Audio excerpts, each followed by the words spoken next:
Hello বন্ধুরা, কেমন আছো? আশা করি ভালোই আছে। তো বন্ধুরা, নববিয়ের বিরুদ্ধে দুর্দান্ত জয়ের পরে ভারতীয় ক্রিকেট দল ঘোষণা করলো তাদের সবচেয়ে বড় এবং প্রতিপক্ষতি ম্যাচের জন্য নতুন প্লেইং 11। আর এই টিম শুধু এক দল ক্রিকেটার নয়, এটা একটি দৌড় কৌশল, শক্ত বার্তা এবং প্রতিপক্ষের জন্য সতর্কতা। তো বন্ধুরা, তোমরা যদি ভারতীয় টিমকে ভালোবাসো তাহলে এই চ্যানেলটাকে সাবস্ক্রাইব করে এই ভিডিওকে একটা লাইক করো। ফেসবুক থেকে দেখলে ফলো, কমেন্ট এবং শেয়ার করো। তো চলো বন্ধুরা, দেরি না করে চটপট করে শুরু করি। তো বন্ধুরা, কারণ এইবার যেটা অপেক্ষা করা হচ্ছে সেটা শুধু ভারত পাকিস্তান ম্যাচ নয়, পুরো ক্রিকেট বিশ্ব দেখছে এই মহাদেবরথ।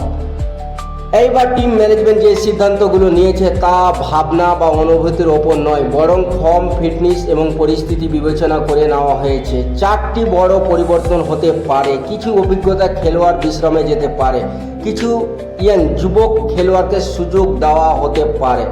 সবচেয়ে চমকপ্রদ সিদ্ধান্ত হলো পেস আক্রমণে পরিবর্তন। জাসপ্রীত বুমরাকে এই ম্যাচ থেকে বিশ্রাম দেওয়া হয়েছে।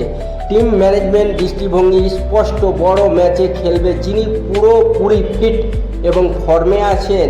কেমন লাগলো বন্ধুরা? আমার তো মনে হয় না বুমরাকে বসাটা ঠিক। এই হাই ভোল্টেজ ম্যাচটি হবে 15ই ফেব্রুয়ারি শ্রীলঙ্কার ঐতিহাসিক আর প্রেমদাসা ক্রিকেট স্টেডিয়াম কলম্বোতে। ভারতীয় সময় অনুযায়ী সন্ধ্যা 7টা থেকে ম্যাচ শুরু হবে। ক্রিকেট মুহূর্ত, একমাত্র একটি বলে হাজারো হৃদয়কে একসাথে ধকধক করতে পারে। লাইভ কিভাবে দেখবেন? Live streaming platform. আপনি চাইলে জিও হটস্টার অ্যাপ ডাউনলোড করেন এবং স্পোর্ট নেটওয়ার্ক বা ডিডি স্পোর্টে সরাসরি দেখতে পারবেন এই ম্যাচ। এই পর্যন্ত টি-20 ফর্মেটে ভারত পাকিস্তান মুখোমুখি হয় 8 ম্যাচে। ভারত জয়লাভ করে 7টিতে, পাকিস্তান 1টিতে জয়লাভ করে। কিন্তু টি-20 ক্রিকেট একটি ওভার, একটি পার্টনারশিপ বা একটি স্পিল পুরো ম্যাচের ফলাফল বদলে দিতে পারে। এবার দেখে নেব পিচ রিপোর্ট। আর প্রেমদাসা পিচ স্পিনারদের জন্য একদম বন্ধু বললেই চলে। মিডল ওভারে স্পিনাররা কাবু করতে পারে, নতুন বলে পেসারদের সামান্য সুইং। প্রথম 6 ওভারে টিকে গেলে রান করা সম্ভব।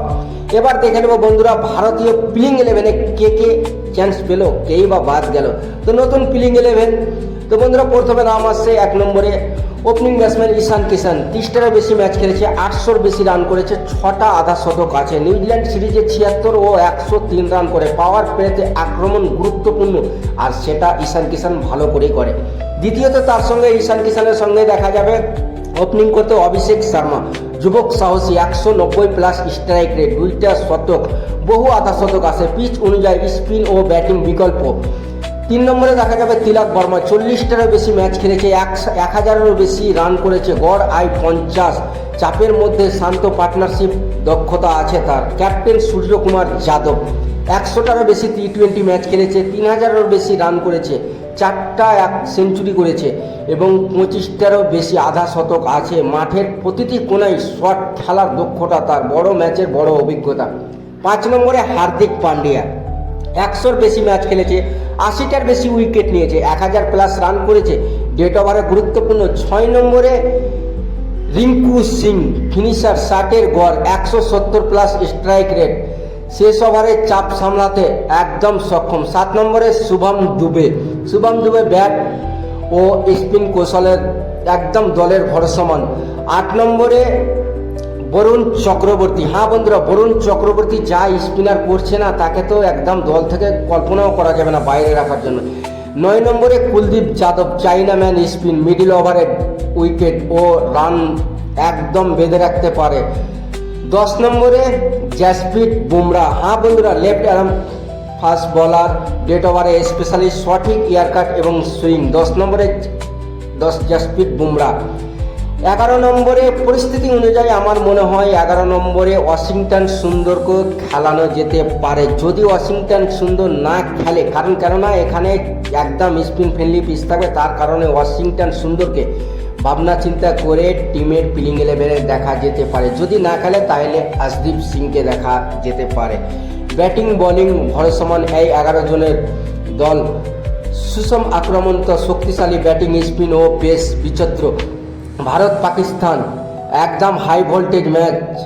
এই ম্যাচ শুধু পয়েন্টের জন্য নয়, এটি সম্মান, গৌরব ও আবেগের লড়াই। ইতিহাস ও যখন ভারত পাকিস্তানের মুখোমুখি হয়, শ্বাস আটকে দেখতে হয়। কল টু অ্যাকশন, আপনি কি মনে করেন এই প্লেইং 11-এ পাকিস্তানকে হারাতে পারবে? কমেন্ট করে কোথা থেকে দেখছেন একদম কমেন্টে লিখুন। ভিডিওটা লাইক করুন, চ্যানেলটা সাবস্ক্রাইব করতে ভুলবেন না। জয় হিন্দ, জয় ভারত। তো বন্ধুরা, প্লেইং 11